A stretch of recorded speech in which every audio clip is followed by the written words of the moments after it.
اللہ تعالیٰ اس کو جانتا ہے کہ تم نے کون کون سے ایسے اعمال کیے جو اللہ کو ناراض کرنے والے اعمال، اللہ جس سے ناراض ہوتا ہے وہ اعمال تم نے کیے، اللہ رب العالمین قیامت کے دن اس کے بارے میں سوال کرے گا۔ آئیے ایک اور مقام پر اللہ رب العالمین نے فرمایا کہ سورہ منافقون کی آیتیں، جن آیات کے اندر اللہ رب العالمین کہتا ہے یا ایھا الذین آمنوا لا تلہکم اموالکم ولا اولادکم عن ذکر اللہ، کہ اے وہ لوگوں جو ایمان لائے، ان سے مطالبہ اللہ رب العالمین کر رہا ہے جو ایمان لائے، یا ایھا الذین آمنوا لا تلہکم اموالکم ولا اولادکم عن ذکر اللہ، کہیں تمہارا مال اور تمہاری اولاد اللہ کے ذکر سے تمہیں غافل نہ کر دے، تمہیں کہیں ہلاکت میں نہ ڈال دے۔ آج دنیا میں انسان کس کے لیے کوشش کرتا ہے؟ انسان کی تگو دو، انسان کی محنت، انسان کی کدو کاوش اس لیے ہے کہ بھئی میری پراپرٹی بن جائے، یا میں سکسیسفل انسان بن جاؤں، میں کامیاب شخص بن جاؤں، اور پھر دوسری فکر پیدا ہوتی ہے کہ میرے پاس مال آ جائے۔ ہر ایک کے اندر اللہ نے ایک ایسا نفس رکھا ہے کہ انسان مال کے پیچھے بھاگ رہا ہے، پوری دنیا مال کے پیچھے پڑی ہوئی ہے، چاہے وہ عالم ہو غیر عالم ہو، پڑھا لکھا ہو نہ پڑھا لکھا ہو، ہر کوئی شخص مال کا دیوانہ ہے۔ اسی لیے اللہ کے نبی نے فرمایا تھا انما اموالکم اولادکم فتنہ، کہ دنیا میں دو چیزیں فتنہ بن جائیں گی، دو چیزیں فتنہ بنیں گی، انما اموالکم اولادکم فتنہ، قرآن بھی کہتا ہے کہ تمہارا مال تمہارے لیے فتنہ بن جائے گا۔ جس مال کے پیچھے ہم اور آپ بھاگ رہے ہیں، جس کی وجہ سے ہمارے پاس نمازیں پڑھنے کے لیے ٹائم نہیں، جس کی وجہ سے ہم جھوٹ بولتے ہیں، جس کی وجہ سے ہم سود کھاتے ہیں، اسی مال کی وجہ سے ہم دنیا کے اندر اپنی جہنم تیار کر رہے ہیں، نعوذ باللہ۔ اسی مال کی وجہ سے انسان نہ جانے کتنے ایسے اعمال، بات بات پہ جھوٹ، کاروبار میں جھوٹ، اور لین دین میں جھوٹ، معاملات میں جھوٹ، اور دن میں ایسے، آج کل سوشل میڈیا کا دور، یہ ترقی یافتہ دور میں اللہ کی قسم ہے جھوٹ اتنا زیادہ زبانوں سے نکالا جاتا ہے جس کی کوئی انتہا نہیں ہے۔ انسان آخرت کو بھولتا چلا جا رہا ہے، سمجھتا یہ ہے کہ میں اب جو کما لیا سو کما لیا، ورنہ پھر آگے ملے گا یا نہیں ملے گا کچھ نہیں پتا۔ علماء کا کام تو کہنا ہے، علماء تو کہتے رہتے ہیں، لیکن نمازوں کی پابندی اس کے اندر نہیں آتی، نمازوں کے لیے وقت اسے میسر نہیں ہوتا، قرآن اسے پڑھنے کا جذبہ، قرآن کو پڑھنے سمجھنے کا ٹائم اس کے پاس نہیں ملتا، اور انسان ایسے بے خبری کی زندگی گزار رہا ہوتا ہے۔ کبھی کبھی کیا ہو جاتا ہے، اسی بے خبری میں شیطان اسے اتنا گمراہ کر دیتا ہے کہ موت کا فرشتہ اس کے پاس آ جاتا ہے، پھر انسان پریشان ہو جاتا ہے کہ کاش مجھے کچھ اور مہلت مل جاتی، مجھے کچھ اور وقت مل جاتا، میں اللہ کے لیے اچھے کام کر لے جاتا، نیک کام کر لے جاتا۔ اللہ رب العالمین نے فرمایا کہ کہیں تمہارے مال تمہیں برباد کر کے نہ رکھ دیں، کہیں تمہارے مال تمہیں برباد کر کے نہ رکھ دیں۔ اسی لیے ایک مرتبہ اللہ کے نبی جناب محمد الرسول اللہ صلی اللہ علیہ وسلم نے فرمایا کہ میری امت پر مجھے مالداری کا ڈر ہے۔ کیا کہا اللہ کے نبی نے؟ کہ میری امت پر مجھے مالداری کا ڈر ہے، میری امت میں جب مال آ جائے گا تو میری امت گناہوں میں پڑ جائے گی۔ اللہ اکبر۔ حضرت عمر بن خطاب کا دور، کہ جب اللہ کے نبی صلی اللہ علیہ وسلم نے حضرت عمر بن خطاب سے کہا تھا کہ مدنی دور میں مکہ کے حالات خراب ہو چکے تھے، مکی دور میں مسلمانوں کے پاس کھانے کے لیے کھانا میسر نہ تھا، شیب ابی طالب میں مسلمانوں نے پتوں کو کھا کر زندگی گزاری تھی، جب وہ حالات آئے تو اللہ کے نبی صلی اللہ علیہ وسلم نے فرمایا کہ اے عمر، ایک دور تمہارے پاس ایسا آئے گا، ایک وقت ایسا آئے گا کہ قیصر و کسریٰ کے خزانے تمہارے قدموں میں لا کر ڈال دیے جائیں گے۔ کیا کہا اللہ کے نبی نے؟ کہ اے عمر، آج کھانے کے لیے کھانا نہیں ہے، آج مسلمان پریشان ہیں، مکہ کے حالات ستا رہے ہیں، کفار تمہیں ستا رہے ہیں، گھبرانے کی ضرورت نہیں، لیکن ایک وقت آئے گا کہ اس دور کی سپر پاور دو طاقتیں، قیصر و کسریٰ روم کی طاقتیں، کہ ان کے خزانے تمہارے قدموں میں ہوں گے۔ اللہ اکبر۔ جب حضرت عمر بن خطاب کا دور آیا، ابو بکر صدیق کی وفات کے بعد، ان کی شہادت کے بعد حضرت عمر بن خطاب کا دور آیا تو روم فتح کر لیا جائے، روم فتح کر دیا گیا۔ روم کے فاتح ہونے کے بعد قسطنطنیہ کے خزانہ حضرت عمر بن خطاب کے پاس مدینے میں لایا گیا۔ حضرت عمر بن خطاب کے سامنے جب ہیرے اور جواہرات اور قیصر و کسریٰ کے کنگن ان کے ہاتھوں میں رکھے گئے، سونے کو دیکھ کر حضرت عمر دونوں ہاتھوں سے کبھی ادھر رکھتے، کبھی بائیں ہاتھ سے دائیں ہاتھ پر ڈالتے، ان ہیرے جواہرات کو اٹھا کر بائیں ہاتھ پر رکھتے اور زار و قطار رونے لگے۔ صحابہ کرام مجلس میں پریشان ہو گئے کہ اے عمر، آج ہمارے پاس اتنی دولت آئی ہے، قیصر و کسریٰ کے خزانے ہمارے پاس آئے ہیں اور آپ رو رہے ہیں، وجہ کیا ہے؟ حضرت عمر بن خطاب نے کہا کہ لوگوں، اللہ کے نبی صلی اللہ علیہ وسلم کی وہ پیشن گوئی، اللہ کے نبی نے کہا تھا کہ قیصر و کسریٰ کے خزانے تمہارے قدموں میں آئیں گے، لیکن مجھے ایک اور حدیث یاد آ رہی ہے کہ اللہ کے نبی نے کہا تھا کہ جب مال آ جائے گا تو میری امت میں فتنے آ جائیں گے، میری امت فتنوں کا شکار ہو جائے گی، اور مجھے غریبی کا ڈر نہیں میری امت پر، میری امت پر مجھے مالداری کا ڈر ہے۔ اللہ اکبر۔ جب مال آ جائے گا تو لوگ اللہ کو بھول جائیں گے، اللہ کو بھول جائیں گے، آخرت کو بھول جائیں گے، ان کے اندر فکر آخرت نہیں ہوگی، جھوٹ بولنے میں انہیں کوئی مذائقہ نہیں ہوگا، سود کھانے میں انہیں کوئی مذائقہ نہیں ہوگا، کاروبار میں ہیرا پھیری کرنے میں کوئی مذائقہ نہ ہوگا، ناپ تول میں کمی کرنے میں کوئی مذائقہ نہ ہوگا۔ اور آپ ہم سمجھتے ہیں کہ چھوٹے چھوٹے گناہ ہیں، یہ کریں گے نہیں تو بزنس نہیں چلے گا، یہ کریں گے نہیں تو ہمارا مال نہیں بڑھے گا، یہ کریں گے نہیں تو ہماری کمپنی نہیں چلے گی۔ آپ کو معلوم ہے انہی ایک ایک گناہوں کی وجہ سے اللہ تعالیٰ پوری قوموں کو تباہ کر دیتا ہے۔ وَيْلٌ لِّلْمُطَفِّفِينَ الَّذِينَ إِذَا اكْتَالُوا عَلَى النَّاسِ يَسْتَوْفُونَ وَإِذَا كَالُوهُمْ أَوْ وَزَنُوهُمْ يُخْسِرُونَ کہ ایک گناہ قوم شعیب کا کیا کام تھا ان کا؟ جب وہ کاروبار کرتے تھے تو ناپ تول میں کمی کر دیتے تھے، ناپ تول میں کمی۔ اللہ کے نبی شعیب علیہ السلام نے سمجھایا کرتے کہ اپنی قوم کو سمجھائیں کہ ناپ تول میں کمی نہ کریں۔ اللہ نے پوری سورت نازل کر دی انہی کے تعلق سے، وَيْلٌ لِّلْمُطَفِّفِينَ، ویل ہے مطففین کے لیے۔ کون لوگ؟ الَّذِينَ إِذَا اكْتَالُوا عَلَى النَّاسِ يَسْتَوْفُونَ جب لوگوں سے لینا ہوتا ہے تو پورا لیتے ہیں، اور جب دینے کی باری آتی ہے تو اس میں ڈنڈی مارتے ہیں۔ اللہ اکبر۔ اسی ایک گناہ کی وجہ سے اللہ نے پوری قوم کو تباہ کر دیا۔ آج ہمارے اندر کتنے گناہ ایسے ہیں کہ ہمیں آخرت کا ڈر نہیں ہے، کہ ہمیں آخرت کی فکر نہیں ستاتی، کیا ہمیں آخرت کا عذاب، آخر قیامت کے ہولناک کیا ہمیں عذاب نہیں ڈراتی، کہ ہمارے اندر اللہ کا خوف کب پیدا ہو، ہمارے اندر اللہ کا ڈر کب پیدا ہو، کہ آخرت کے سامنے اللہ کے سامنے جواب دہی کا ڈر کب کیسے پیدا ہوگا۔ حضرت معاذ بن جبل رضی اللہ عنہ کون نہیں جانتا؟ حضرت معاذ بن جبل جیسا انسان، ایجوکیٹڈ انسان، حضرت معاذ اس دور کے ایجوکیٹڈ، جب یمن کو تبلیغ کے لیے بھیجنے کی بات آئی، اللہ کے نبی نے کیا کہا کہ صحابہ میں اچھے پڑھے لکھے صحابہ اکرام میں جو سب سے ٹیلنٹڈ حضرت معاذ بن جبل کو یمن بھیجا جائے۔ یمن اس دور میں یمن کے لوگ پڑھے لکھے لوگ تھے، ایجوکیٹڈ لوگ تھے۔ اللہ کے نبی نے کہا کہ اے معاذ، آپ کو یمن بھیجا جا رہا ہے، آپ یمن جا کر دعوت و تبلیغ کا کام کریں۔ حضرت معاذ رضی اللہ عنہ جب یمن گئے تو وہاں پر انہوں نے ایسی دعوت و تبلیغ کا کام کیا کہ پورا یمن سدھر گیا، پورا یمن کے اندر ایمان کی شمع جلنے لگی۔ وہ معاذ، اس معاذ کے بارے میں اللہ کے نبی صلی اللہ علیہ وسلم کیا کہتے ہیں کہ اے معاذ، کیا بات ہے کہ ایک مرتبہ کا واقعہ ہے، حضرت معاذ بن جبل رضی اللہ عنہ جو عرب کے اتنے ہٹے کٹے نوجوان، ان کی طبیعت بگڑ گئی اور اندر ہی اندر جو ہے کمزور ہوتے جا رہے تھے۔ اللہ کے نبی نے پوچھا کہ اے معاذ، کیا بات ہے کہ آپ اتنے ہٹے کٹے لہیم شہیم نوجوان ہیں لیکن آپ کی طبیعت میں کمزوری آ رہی، وجہ کیا ہے؟ حضرت معاذ بن جبل رضی اللہ عنہ نے کہا کہ اللہ کے نبی، مجھے آخرت کی فکر ستا رہی ہے۔ کیا کہہ رہے ہیں؟ اے اللہ کے نبی، مجھے آخرت کی فکر ستا رہی ہے، اس فکر کی وجہ سے میں دبلا ہوتے جا رہا ہوں۔ اللہ اکبر۔ آج ہمیں کیا حال ہے؟ ہمارا کیا حال ہے کہ وہ معاذ، جس معاذ کے علم کے قائل اللہ کے نبی جناب محمد رسول اللہ صلی اللہ علیہ وسلم، وہ معاذ جس معاذ کو جنت کی بشارت دی گئی، رضی اللہ عنہم ورضوا عنہ کا لقب دیا گیا، اس معاذ کا عالم یہ ہے کہ آخرت کی فکر انہیں ستا رہی ہے، آخرت کی فکر لیے ہوئے اندر ہی اندر گھلتے چلے جا رہے ہیں کہ اللہ کے نبی، میرا آخرت میں کیا بنے گا، میری حالت کیا ہوگی۔ اے اللہ کے نبی، یہ سوچ کے میں پریشان ہو رہا ہوں، اے نبی میں یہ سوچ کے پریشان ہو رہا ہوں۔ اللہ اکبر.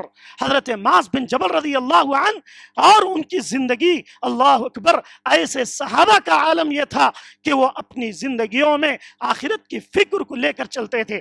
آج مجھے اور آپ کو بھی آخرت کی فکر کے ساتھ زندگی گزارنا چاہیے. جب فکر ہوگی تو انسان کیا کرے گا؟ ہر کام کرنے سے پہلے، ہر چیز کرنے سے پہلے کیا کرے گا؟ وہ اللہ کا ڈر اپنے اندر پیدا کرے گا، اللہ کا خوف، اللہ کی خشیت، اللہ کی للہیت اپنے اندر لائے گا. جب اللہ کا ڈر آئے گا تو انسان اچھے کام کرنے لگے گا. جب انسان جو ہے نیک کام کرنے لگتا ہے تو انسان کے اندر اللہ کا ڈر پیدا ہو جاتا ہے، اللہ کا خوف پیدا ہو جاتا ہے، اللہ کی خشیت پیدا ہو جاتی ہے.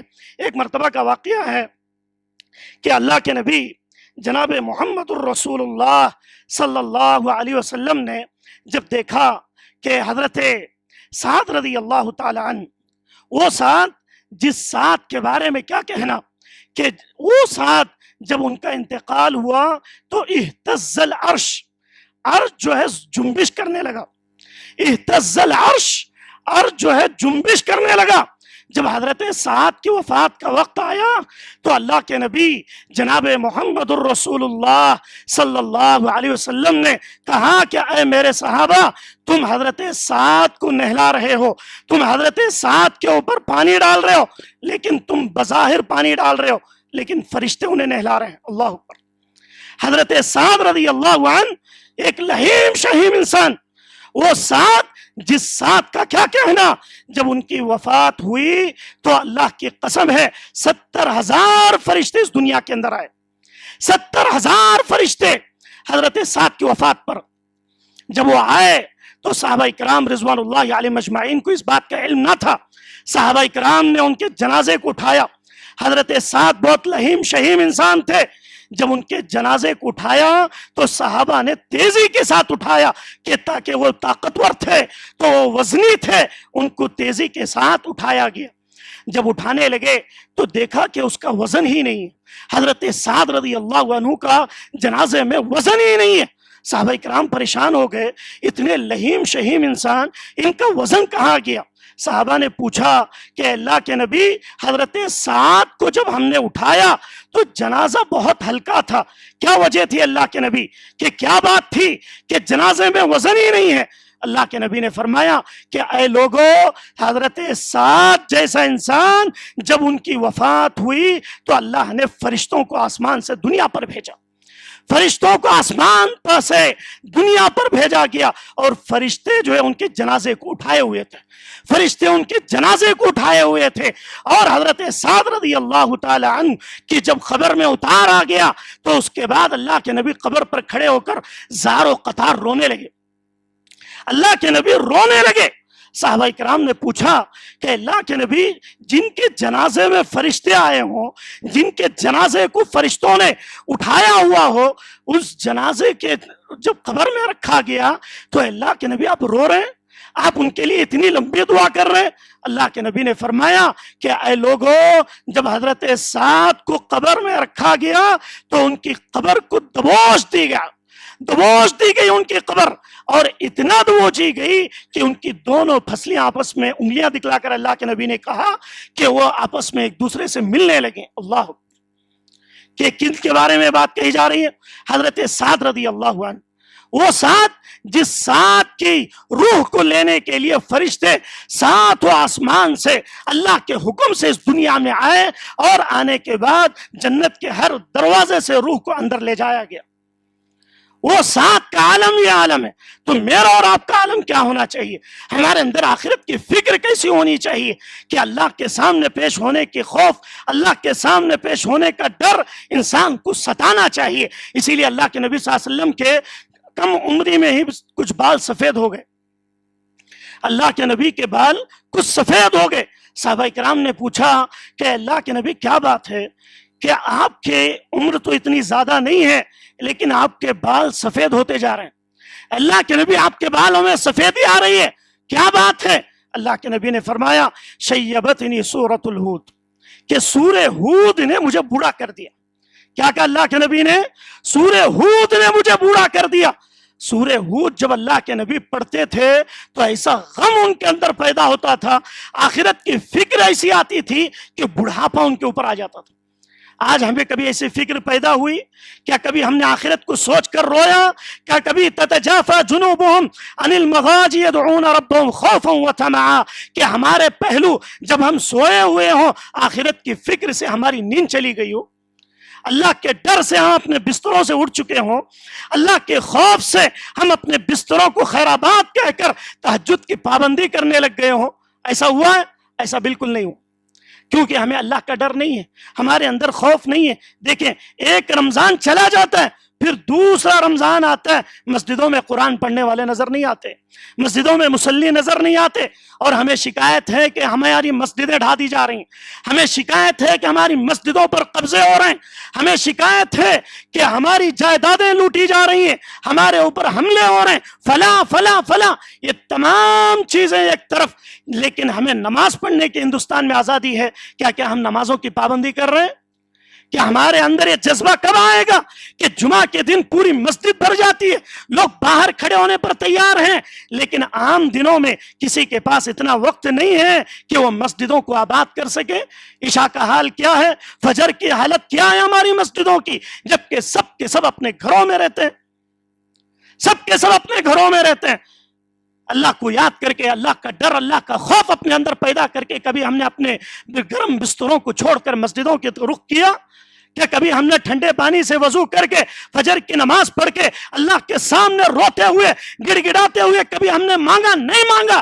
ہماری صبح ہوتی ہے 9-10 بجے اور ہم چاہتے ہیں کہ ہمارے کاروبار میں برکت ہو جائے۔ اللہ کے نبی نے فرمایا البکو البرکت فی بکورنا، اللہ نے ہماری صبح میں برکتیں رکھی ہیں۔ اللہ کے نبی کیا کہتے ہیں؟ صبح ہمیں ہماری برکتیں رکھی گئی۔ ہماری صبح کب ہو رہی ہے؟ سورج نکلنے کے بعد، ضحیٰ میں۔ وہ ضحیٰ، سورج کی قسم، سورج کب نکلتا ہے؟ جب نکل کر پورا چمکنے لگتا ہے تو چمچمانے لگتا ہے، اس وقت ہماری آنکھیں کھلتی ہیں۔ اللہ کا نبی کہتا ہے کہ تم کاروبار کرو تو صبح کا اولی وقت کو اپنایا کرو۔ آج ہم دنیا کے لیے اتنے پریشان کن نظر آتے ہیں۔ آخرت کی فکر لے کر جینے کی ضرورت ہے۔ آخرت کی فکر اگر ہماری زندگی میں آ گئی تو اللہ کی قسم ہے، اللہ نے قرآن مجید کے اندر ایک اور مقام پر فرمایا یا قوم انما هذه الحیات الدنیا متاع وان الاخرۃ هی دار القرار، کہ لوگوں یہ دنیا کی زندگی یہ سامان ہے۔ کیا کہا اللہ نے؟ یہ دنیا کی زندگی چند دن کا سامان ہے، اصل زندگی کیا؟ یہ دار القرار، آخرت کی زندگی اصل ہے، آخرت کی زندگی اصل ہے۔ اس زندگی کے لیے مجھے اور آپ کو تیاری کرنی ہے، اس زندگی کے لیے ہمیں آپ کو تیار کرنا ہے کہ انسان دیکھے اللہ کے نبی نے کیا کہا۔ اللہ کے نبی صلی اللہ علیہ وسلم نے فرمایا ان اعمار امتی بین 60 و 70، میری امت کی زندگیاں کتنی ہیں، میری امت کی عمریں کتنی ہوں گی؟ بین 60 و 70، 60 اور 70 کے درمیان ہوں گی۔ کیا کہ اللہ کے نبی نے ان اعمار امتی بین 60 و 70، میری امت کی عمریں 60 اور 70 کے درمیان ہوں گی، اس سے پہلے لوگوں کو دنیا سے اٹھا لیا جائے گا۔ اللہ کے نبی کی حدیث، اللہ کے نبی صلی اللہ علیہ وسلم کی عمر 63 سال میں اس دنیا سے چلے گئے۔ تو پہلے کی قوموں میں عمریں زیادہ تھیں، اس قوم کی عمریں کم کر دی گئیں۔ لیکن آج کا حال کیا ہے؟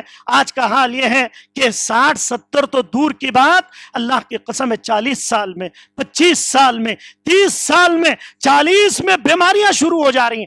ہر گھر میں بیماریاں، ہر شخص پریشان، کوئی شوگر کا مریض، کوئی بی پی کا مریض، کوئی کینسر کا مریض، کوئی نہ جانے کتنی مائیں بہنیں مرض کے شکار ہیں۔ یہ سب کیا ہے؟ یہ سب قیامت کو یاد دلانے والی چیزیں، آخرت کو یاد دلایا جا رہا ہے کہ تمہاری زندگی ختم ہونے کو ہے، تم دنیا کے پیچھے بھاگ رہے ہو، یہ تمہاری زندگی کے آخری ایام چل رہے ہیں، اب تو سدھر جائیں، اب تو سنبھل جائیں، اب تو ہوش کے ناخن لے لیں۔ اللہ رب العالمین نے سمجھانے کے لیے سب چیزیں کرتا ہے تاکہ امت کے اندر یہ فکر پیدا ہو جائے، آخرت کی فکر، آخرت کا خوف، آخرت کی خشیت پیدا ہو جائے۔ مسند احمد کی روایت جس کے اندر اللہ کے نبی صلی اللہ علیہ وسلم نے فرمایا، حضرت انس بن مالک رضی اللہ عنہ راوی حدیث ہیں، کیا کہتے ہیں؟ قیامت کے قریب اذا فجعت الاموات، موتیں زیادہ ہو جائیں گی۔ اس کی تشریح کرتے ہوئے شارحین حدیث نے لکھا فجعت الاموات سے کیا مراد ہے؟ اچانک کی موتیں زیادہ ہو جائیں گی۔ اس کی تشریح کرتے ہوئے لکھتے ہیں کہ قیامت کے قریب ہارٹ اٹیک زیادہ ہو جائیں گے۔ کیا کہا؟ ہارٹ اٹیک، اچانک کی موت. اچھا خاصا انسان، کھاتا پیتا اچھا ہٹا کٹا نوجوان، لیکن باہر اٹھا گیا، سینے میں درد ہوا، مر گیا 40 سال میں، 30 سال میں. اور آپ اب تعجب کریں گے 15 20 سال کے بچے اس دنیا سے چلے جا رہے ہیں. قیامت کے قریب یہ موتیں زیادہ ہو جائیں گی. اللہ کے نبی صلی اللہ علیہ وسلم نے بات اس لیے کہی تاکہ امت کے اندر یہ جو دنیا طلبی، دنیا کے پیچھے ہم پورا ہاتھ دھو کر پڑے ہوئے ہیں، اس کو چھوڑ کر آخرت کی فکر اپنے اندر پیدا کریں. آخرت کی فکر اپنے اندر احساس پیدا کر لیں. اس کے لیے چند چیزیں کرنے کی ضرورت ہے جس کے ذریعے سے انسان جو ہے آخرت کی فکر، آخرت کا احساس اپنے دل میں پیدا کرے. جب انسان کے اندر احساس آ جائے گا، آخرت کی فکر پیدا ہو جائے گی، احساس پیدا ہو جائے گا، تو اس کے بعد وہ انسان دنیا کو ذرائع کے طور پر اپنائے گا. دنیا کو ذرائع کے طور پر اپنانا جائز ہے، دنیا کو اصل سمجھ کے اپنانا یہ جائز نہیں ہے. کہ انسان دنیا بھی کمائے اور آخرت بھی کمائے، دنیا بھی حاصل کرے اور آخرت بھی حاصل کرے، لیکن اصل اس کا مقصود کیا ہونا چاہیے؟ یہ دار الاخرہ، آخرت جو اصل ٹھکانہ ہے وہ ٹھکانہ اسے یاد رہنا چاہیے. اور دوسری چیز، انسان جو ہے تقوی اختیار کرے. جیسے میں نے کہا قرآن کے کئی مقامات پر اللہ نے تقوی کا ذکر کیا، اللہ نے خوف، اللہ کا ڈر پیدا کرنے کا ذکر کیا گیا. تقوی، علماء کرام نے تقوی کی تعریف 4 چیزوں سے کی. تقوی کہتے کس کو ہیں؟ کہتے ہیں کہ تقوی 4 چیزوں کا نام تقوی ہے. پہلی چیز التقوی ہی الخوف من الجلیل. پہلی چیز التقوی ہی الخوف من الجلیل، کہ تقوی یہ ہے کہ اللہ رب العالمین جو جلالت والا ہے اس سے ڈرا جائے.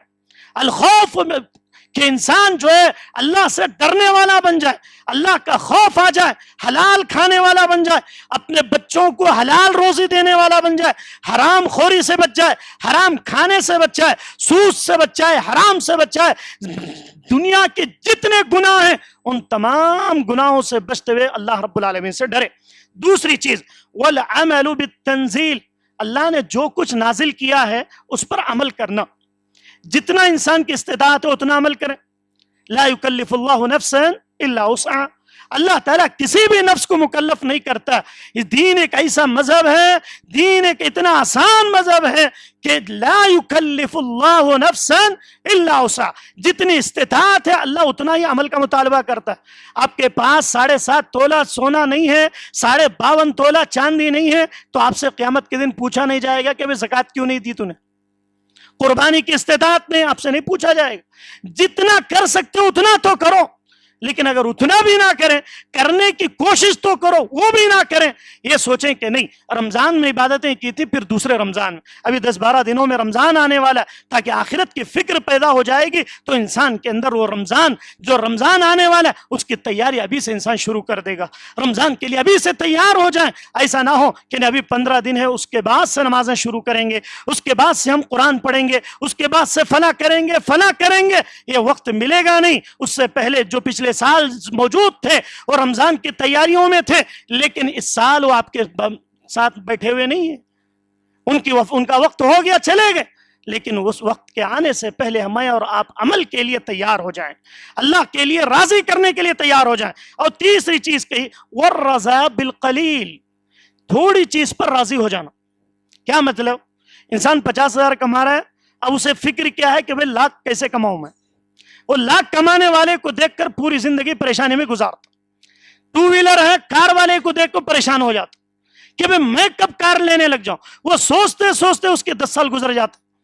اس میں وہ انسان پوری زندگی پریشانی میں گزار دیتا ہے. تھوڑے پہ کوئی بھی راضی نہیں ہونے کو چاہتا. 2 لاکھ کما رہا ہے تو 4 والے کو دیکھ کر پریشان ہے. وہی کہا علماء نے کہ تقوی یہ ہے کہ انسان تھوڑے پر راضی ہو جائے. والرضا بالقلیل، اللہ نے جتنا دیا اس پہ راضی ہو جائے. اس پہ اگر راضی ہوں گے تو پھر حرام خوری نہیں کریں گے، پھر اس کے بعد جو ہے گناہ کی طرف نہیں جائیں گے، جھوٹ کی طرف نہیں جائیں گے، ہیرا پھیری کی طرف نہیں جائیں گے. پھر انسان صحیح چیز حلال رزق کھانے لگے گا.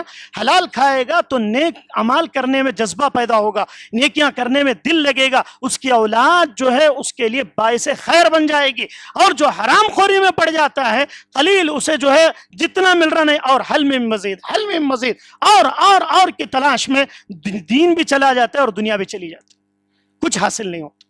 پھر آگے کہتے ہیں کہ چوتھی چیز والاستعداد لیوم الرحیل، آخرت کے لیے تیاری. ہمیشہ آخرت اپنے دل میں رہنا چاہیے، اپنے دماغ میں آخرت کا خوف، آخرت کا ڈر ہمیشہ رہنا چاہیے. یہ چار چیزیں اگر آ گئیں تو آخرت کا ڈر اور تھوڑی چیز پر قناعت پسندی اور اللہ کا خوف اور عمل کرنے کا جذبہ، یہ چار چیزیں رہیں گی تو انشاءاللہ انسان نیکیوں کی طرف بڑھنے لگے گا، اچھائیوں کی طرف بڑھنے لگے گا، اس کے اندر اللہ کا خوف، اللہ کا تقوی پیدا ہو جائے گا.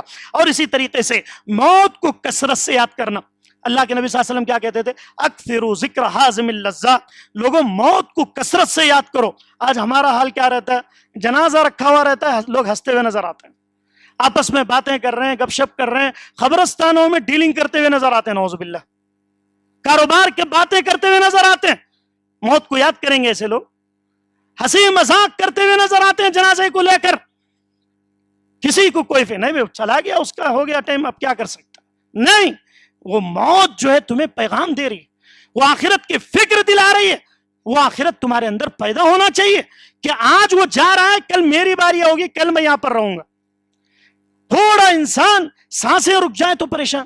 ابھی دیکھیں مائک کی آواز تھوڑا کم تھی، جس کی وجہ سے آواز ساتھ نہیں دے رہی تھی، تو انسان پریشان ہو جاتا ہے آواز ساتھ نہ دینے.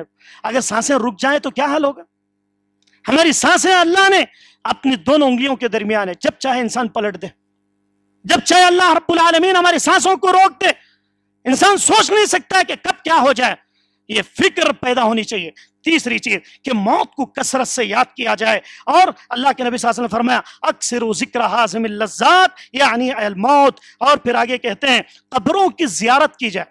پہلے اللہ کے نبی صلی اللہ علیہ وسلم نے منع کیا تھا کہ تم قبرستان کو زیادہ نہ جایا کرو. لوگ قبرستان کی طرف زیادہ جانا شروع کر دیے. پھر آگے اللہ کے نبی نے کیا کہا کہ لوگوں قبرستان کی زیارت کیا کرو، قبرستان کی زیارت کیا کرو. کنت نہیتکم عن زیارت القبور الا فزوروها، کہ میں نے تمہیں منع کیا تھا لیکن تم اب جو ہے قبروں کی زیارت کرو. ان زیارت کرنے کی وجہ سے کیا ہوگا کہ تمہارے اندر خوف پیدا ہوگا، تمہارے اندر موت کا ڈر پیدا ہوگا، اللہ کو راضی کرنے کا جذبہ پیدا ہوگا. اور ایسا نہ ہو کہ اس کا غلط مفہوم لے کر چراغاں کیا جائے اور شب برات منائی جائے اور نہ جانے قبرستان جا کر پھول ڈالے جائیں اور نہ جانے کیا کیا جو بدعات و خرافات کیے جاتے ہیں. شعبان کے مہینہ، کوئی مہینہ مسلمانوں کا محفوظ نہیں ہے. ہر مہینے میں رجب آئے تو رجب کے کونڈے نعوذ باللہ، شعبان آئے تو شعبان کی بدعات پر برات شعبان، برات اس کا نام دے کر پوری رات جو ہے قبرستانوں کو سجایا جائے اور وہاں پر جا کر عبادتوں کے نام پر چکر لگائے جائیں، طواف کیے جائیں. یہ سب اس کی زیارت نہیں ہے. قبرستانوں کی زیارت کس لیے؟ آخرت کی فکر کے لیے. شب مرات بنا کر پوری رات جا کر وہاں پر جا کر رونے سے گڑ گڑانے سے کچھ نہیں ہو. کیوں؟ آخرت کی فکر پیدا کرنا چاہتے ہو تو قبرستان جایا کرو، آخرت کی فکر پیدا کرنے کی. پھر آگے اللہ کے نبی صلی اللہ علیہ وسلم نے اور کئی باتیں کہیں، جیسے کہا فَإِنَّهَا تُرْقُ الْقَلْبَ، جب قبرستان جاؤ گے تو تمہارا دل نرم پڑ جائے گا، تمہارے دل کے اندر رقت آ جائے گی، تمہیں رونا آئے گا. کیا کبھی ہم نے سوچا کہ کبھی اللہ کے سامنے ہم نے روئے؟ اللہ کے سامنے کبھی ہم نے گڑ گڑایا ہے؟ اللہ کے نبی کہتے ہیں فَإِنَّا تَرَقُّ الْقَلْبِ، کہ تمہارا دل جو ہے نرم ہو جائے گا قبروں کو دیکھ کر. پھر آگے فرمایا کہ وَتُدْمِعُ الْعَيْنِ، تمہاری آنکھوں سے آنسو جاری ہو جائیں گے، تم رونے لگ جاؤ گے قبرستان کو دیکھ کر. اور وَتُذْكِرُ الْآخِرَةَ، اور آخرت تمہیں یاد آئے گی. اور پھر آگے اللہ کے نبی صلی اللہ علیہ وسلم نے ترمذی کی روایت میں صحیح الجامع میں بھی یہ روایت پیش کی ہے کہ جیسے حضرت عثمان بن عفان کا حال کیا تھا. حضرت عثمان قبرستان کی طرف جاتے، قبر کو دیکھتے تو اتنا روتے کہ ان کی داڑھی مبارک تر ہو جاتی تھی، ان کی داڑھی مبارک تر ہو جاتی تھی. لوگوں نے پوچھا کہ اے عثمان، آپ جو ہے جنت جہنم کا ذکر ہوتا ہے، جہنم کی ہولناکیوں کا ذکر ہوتا ہے، اتنا نہیں روتے، لیکن قبرستان کو دیکھ کر اتنا کیوں روتے ہیں؟ قبر کو دیکھتے ہیں تو رو رو کر آپ کی داڑھی تر ہو جاتی ہے. اور حضرت عثمان کی داڑھی اتنی لمبی، اور حضرت عثمان لہیم شہیم انسان جن سے فرشتے شرماتے. آج کی طرح ہماری طرح داڑیاں نہیں کہ شارٹ کٹ داڑیاں، اسٹائلش داڑیاں. نوجوان داڑیاں کیسے رکھ رہے ہیں آج کل، نعوذ باللہ. داڑیاں رکھنے سے بھی نہ رکھنا بہتر، ایسے حالات ہیں. ہماری داڑیاں ایسی ہو گئی ہیں کہ افسوس کرنا پڑتا ہے کہ اللہ کی قسم ہمارا چہرہ یہودیوں والا چہرہ ہو گیا. من تشبہ بقوم فہو منہم، کہ جس قوم کی تم مشابہت کرو گے، مرو گے تو اسی قوم سے تمہیں اٹھایا جائے. جس کے مشابہ تم لوگ ہوں گے۔ حضرت عثمان کی داڑھی تر ہو جایا کرتی تھی، وہ کہتے تھے کہ قبر جو ہے پہلی منزل ہے آخرت کی منزل سے پہلے، تو اگر یہاں پر امتحان میں کامیاب ہو گئے تو ہم آخرت میں اللہ کے سامنے جواب دہ ہوں گے۔ تو اس کو سوچ کر میں ڈرتا ہوں کہ جب میں اندر جاؤں گا، جب مجھ سے سوال جواب کیا جائے گا تو میں کیا جواب دوں؟ حضرت عثمان جیسا انسان، کون سا عثمان؟ فرشتے جس سے شرما رہے، جس کا نام لے کر کہا گیا مشکات کی روایت میں، اے عثمان تم جنتی، اے ابو بکر تم جنتی، اے عمر تم جنتی، اے علی تم جنتی۔ 10 صحابہ کو اللہ نے نام لے لے کر کہا تم جنتی، ٹینشن مت لو، فکر مت کرو۔ ایسے لوگ قبر کو دیکھ کر رو رہے ہیں۔ ہم لوگ کیا کر رہے ہیں؟ قبرستان جا کو باتیں کر رہے ہیں، کئی دنوں کے بعد دوست ملے، کئی دنوں کے بعد رشتہ دار ملے، وہاں پر جا کر ملاقاتیں، خیر خیریت، سب کاروبار، ہر چیز ہو رہا ہے، نعوذ باللہ۔ آخرت کی فکر پیدا کریں، اللہ کا ڈر پیدا کریں، اور رمضان آنے سے پہلے اپنے آپ کو تیار کر لیں، گناہوں سے بچتے ہوئے، گناہوں سے دور رہتے ہوئے زندگی گزاریں، اور اسی طریقے سے انسان دنیا طلبی سے دور رہے، دلوں کو سختی سے بچائیں، اور مقصد تخلیق کو نہ بھولا جائے، اور اللہ رب العالمین کو راضی کرنے والے کام کریں۔ وقت زیادہ ہو رہا ہے، اللہ رب العالمین سے دعا گو ہوں کہ بار الہ کہنے والے کو کہنے سے زیادہ، سننے والوں کو سننے زیادہ عمل کی توفیق عطا فرما۔ اے اللہ گناہوں سے بچنے کی توفیق عطا فرما۔ اے اللہ سب سے پہلے مجھے آخرت کی فکر پیدا کرنے کی توفیق عطا فرما۔ اے اللہ سامعین جتنے بیٹھے ہوئے ہیں، اے اللہ جو لوگ پریشان حال ہیں، اے اللہ ان کی پریشانیوں کو دور فرما۔ اے اللہ جو لوگ مصیبت زدہ ہیں، اے اللہ ان کی مصیبتوں کو دور فرما۔ اے اللہ جو لوگ تنگیوں کے شکار ہیں، اے اللہ ان کو تنگیوں سے نکال کر اے اللہ ان کی زندگی میں خوشیاں عطا فرما۔ اے اللہ جو لوگ قرض داری میں مبتلا ہیں، اللہم اکفنی بحلالک عن حرامک واغننی بفضلک عمن سواک، کہ اے اللہ ہمارے قرض دار نوجوان بچے ہوں یا بچیاں ہوں یا جو بھی بزرگ حضرات ہیں، قرض کا ایسا ایک چیز ہے کہ انسان جس کی وجہ سے پوری زندگی پریشان رہتا ہے، اے اللہ قرض داری سے دور رکھ، اے اللہ قرض داری سے حفاظت فرما، اے اللہ سود خوری سے اے اللہ میری اور امت کی حفاظت فرما، اے اللہ امت کی حفاظت فرما۔ اے اللہ جتنے لوگ بیٹھے ہوئے ہیں، اے اللہ جو بھی بیمار ہیں، اے اللہ انہیں شفائے کاملہ عاجلہ عطا فرما، اے اللہ انہیں شفائے کاملہ عاجلہ عطا فرما۔ اے اللہ ہر گھر میں بیماریوں میں مبتلا ہیں، جتنی مائیں بہنیں سب آئی ہوئی ہیں، اے اللہ ان تمام کی زندگیوں میں اے اللہ صحت تندرستی عطا فرما۔ اے اللہ جن کے والدین اس دنیا سے جا چکے ہیں، اے اللہ تو نے جنت الفردوس میں اعلیٰ مقام نصیب فرما۔ اللہ جن کے والدین زندہ ہیں، اللہ تو نے ان کی خدمت کرنے کی توفیق عطا فرما۔ آمین۔ والسلام علیکم ورحمۃ اللہ وبرکاتہ۔